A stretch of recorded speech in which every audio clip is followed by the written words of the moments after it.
ఏమండి, నా పేరు గుణరాం. నేను సైబర్ క్రైమ్ పోలీస్ స్టేషన్ నుంచి వచ్చాను. నేను ఇన్స్పెక్టర్గా పనిచేస్తున్నాను. నేను ఇక్కడికి వచ్చిన కారణం ఏంటంటే, ఈ రోజుల్లో డిజిటల్ అరెస్ట్ అనేది చాలా విపరీతంగా జరుగుతోంది. డిజిటల్ అరెస్ట్ జరగడానికి కేంద్ర బిందువు బ్యాంక్. అది ఎస్బీఐయా, యాక్సిస్ బ్యాంకా, ఇంకో బ్యాంకా, ఏదైనా ఒక బ్యాంక్. నేరం అనేది ఖచ్చితంగా ఇక్కడి నుంచి జరుగుతుంది. ఆ జరుగుతున్నట్టు నేరం ఏ విధంగా జరుగుతుందన్న దాని మీద మీ అందరికీ అవగాహన ఉండాల్సిన అవసరం ఉంది. డిజిటల్ అరెస్ట్ పేరుతో లేకపోతే ఈ సైబర్ క్రైమ్ ఫ్రాడ్స్ పేరుతో సుమారుగా మన ఆంధ్రప్రదేశ్లో ఈ సంవత్సరం అంటే జాన్యువరి నుంచి ఇప్పటివరకు 800 కోట్ల రూపాయలు పైబడి డబ్బులు పోయినాయి అంటే ఒక్కసారి మీరు గమనించండి. బ్యాంక్కి ఏదో కస్టమర్ వచ్చాడు, ఆయన డబ్బులు ఆయన ఇష్టం కదా, ఆయన ఏదో పేరు చెప్పాడు, నేను రాసేసుకున్నాను, ఆ పేరు కరెక్ట్గానే ఉంది, నేను చెక్ చేశాను, నా పైన ఆయన చెక్ చేశాడు, ఆ పైన ఆయన చెక్ చేశాడు, పంపించేశాం అంటే కుదరదు. ఎందుకంటే ఇంటర్నెట్ బ్యాంకింగ్ ఫెసిలిటీ పేరుతో మీరు చాలా ఫెసిలిటీస్ మీ కస్టమర్స్కి మీరు ఏర్పాటు చేశారు. మీలాగే భారతదేశంలో అన్ని బ్యాంకులు ఏర్పాటు చేశాయి. కానీ ఏర్పాటు చేసిన దాన్ని ఆ సౌలభ్యాన్ని నేరస్తులు చక్కగా ఉపయోగించుకొని మనకి డబ్బులు కొట్టేయడం జరుగుతుంది. అంటే ఫెడెక్స్ నుంచి కాల్ చేస్తున్నామని, మీకు ఈ కొరియర్ అందకపోతే 2 అక్కడనే 3 ఎక్కడ లేకపోతే మీరు పలానా చోట నుంచి పలానా చోట కొరియర్ పంపిస్తున్నారు, అందులో మీ ఆధార్ కార్డు ఉంది, మీ ఫోన్ నెంబర్ లింక్ అయింది, అందులో ఈ పాస్పోర్ట్లో లేదా ఎండిఎం మాదక ద్రవ్యాలు పంపిస్తున్నారు, ఇలా ఏదో రకరకాలుగా వస్తున్నాయి. ఆ టైంలో మిమ్మల్ని ఎవరితోని మాట్లాడనివ్వకుండా మిమ్మల్ని వాళ్ళు అరెస్ట్ చేసినట్టుగా డిజిటల్గా అరెస్ట్ చేస్తున్నామని చెప్పి టోటల్గా మిమ్మల్ని భయభ్రాంతులకు గురి చేసి మీ దగ్గర ఉన్నటువంటి ఎఫ్డీలు అవన్నీ కూడా బ్రేక్ చేయించి ఆర్టీజీఎస్ ద్వారా మీ బ్యాంక్ వచ్చి ఇక్కడి నుంచి అమౌంట్ని వాళ్ళు చేసేసుకోవడం జరుగుతుంది. ఈ ప్రాసెస్ అంతా ఎలా జరుగుతోంది, మేము అన్ని కేసుల్ని పరిశీలించిన తర్వాతన మేము టోటల్గా సిపి గారు మా టీం అంతా కూడా మేము ఒక క్వశ్చనేర్ తయారు చేయడం జరిగింది. ఇది క్వశ్చనేర్.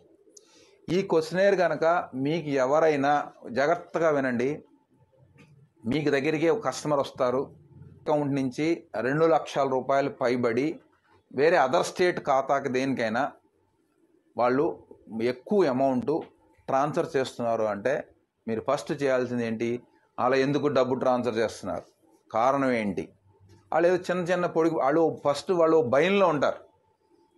అది మీరు గమనించాలి.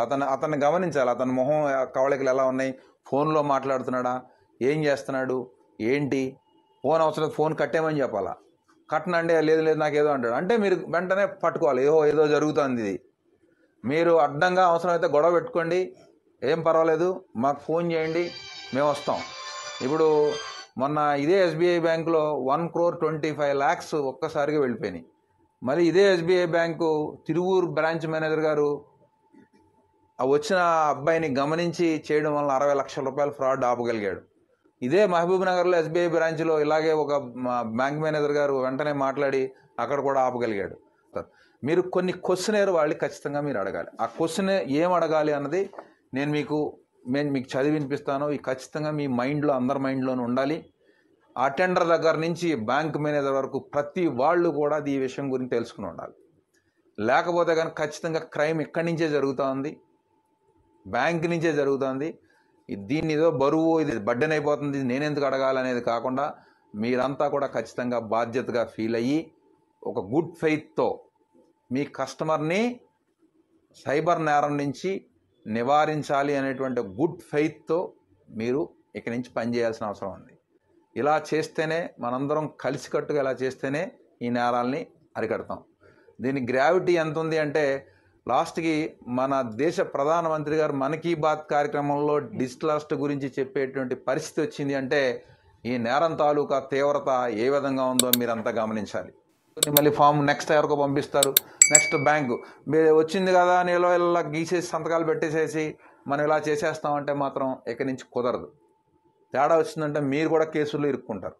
టార్గెట్ పీపుల్ ఎలా గుర్తించాలి అంటే 2 లక్షల రూపాయలు పైబడి తన ఎస్బీ అకౌంట్ నుంచి, సేవింగ్స్ అకౌంట్ నుంచి ఎవరైతే నెక్స్ట్ కరెంట్ అకౌంట్స్ ఉంటాయి కదా, ఆ కరెంట్ అకౌంట్కి ఆర్టీజీఎస్ ద్వారా ట్రాన్స్ఫర్ చేయాలని అనుకుంటారో వాళ్ళని మీరు ఫస్ట్ టార్గెట్ గ్రూప్గా మీరు గుర్తించి అయ్యా ఎందుకు చేస్తున్నారు, ఏం క్వశ్చన్ అడగాలంటే మీ పేరుతో అరెస్ట్ వారెంట్ జారీ అయిందని ఎవరైనా మిమ్మల్ని భయపెట్టారా, మీరు స్పందించకపోతే వెంటనే అరెస్ట్ ఆర్డర్ అమలవుతుందని బెదిరించారా? మీ మీద నాన్ బెయిలబుల్ కేసు నమోదైందని చెప్తున్నారా? మీ కేసు లా ఎన్ఫోర్స్మెంట్ ఏజెన్సీలకు పంపించామని బెదిరిస్తున్నారా? అరెస్టుకు ముందు ఇది మీకు చివరి హెచ్చరిక అని బెదిరించారా? మీ ఖాతాలో అనుమానాస్పద లావాదేవీలు గుర్తించామని చెబుతున్నారా? మీ ఫోన్ నెంబర్ క్రిమినల్ కార్యకలాపాలకు లింక్ అయిందని భయపెడుతున్నారా? విదేశాలకు కొరియర్ ద్వారా పంపుతున్న ల్యాప్టాప్లు, పాస్పోర్ట్లు, సిమ్ కార్డులు, మాదక ద్రవ్యాలు వంటి నిషేధిత వస్తువులు మీ పేరుపై ఉన్నట్లు ఎయిర్పోర్ట్లో గుర్తించామని చెబుతున్నారా? మీరు నిషేధిత కంటెంట్, ఉదాహరణకు చైల్డ్ పోర్నోగ్రఫీని యాక్సెస్ చేశారని ఎవరైనా బెదిరించారా? ఈ లావాదేవీకి సంబంధించిన వ్యక్తి మీకు వ్యక్తిగతంగా తెలుసా? డిజిటల్ అరెస్ట్, ఫైన్ లేదా నాన్ బెయిలబుల్ కేసు పేరుతో మీపై ఒత్తిడి తెచ్చి డబ్బులు ట్రాన్స్ఫర్ చేయాలని చెప్పారా? మీరు ఎవరితోనైనా ఫోన్లో మాట్లాడుతున్నారా?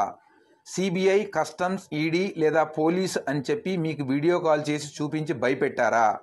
లింక్ లేదా ఈమెయిల్ ద్వారా డబ్బులు పంపాల్సిందిగా ఒత్తిడి తెస్తున్నారా? మీ బ్యాంకుల్లో ఉన్న ఫిక్స్డ్ డిపాజిట్లు రద్దు చేసి డబ్బులు పంపమని భయపెడుతున్నారా? మీకు గల ఆదాయ వనరులు 1 సంవత్సర కాలానికి లెక్కగట్టి దానిలో సగం డబ్బులను పంపమని బెదిరిస్తున్నారా? ఈ ఖాతాకు గతంలో మీరు ఎప్పుడైనా నగదు చెల్లింపు చేశారా? మీరు ఈ లావాదేవీ చేయకపోతే చట్టపరమైన సమస్యలు ఎదురవుతాయని బెదిరించారా? CBI, ED, customs, police video call ద్వారా అరెస్టులు చేయవని మీకు తెలుసా? సైబర్ నేరాల పట్ల అప్రమత్తంగా ఉండి వెంటనే 1930కి కాల్ చేయండి. నేను యాక్చువల్గా ఈ క్వశ్చన్ అంతా చదవడానికి 1 మినిట్ లేదా 1.5 మినిట్ పట్టింది. కస్టమర్ని మీరు జాగ్రత్తగా ఛాదస్తంగా అతను తిడతాడ తర్వాత విషయం తర్వాత, ముందు ఈ క్వశ్చనేర్ కనుక మీరు అతనికి వేయగలిగితే ఈ క్వశ్చన్స్ అన్నీ కూడా ఆల్రెడీ అతను ఫేస్ చేసి ఉంటాడు.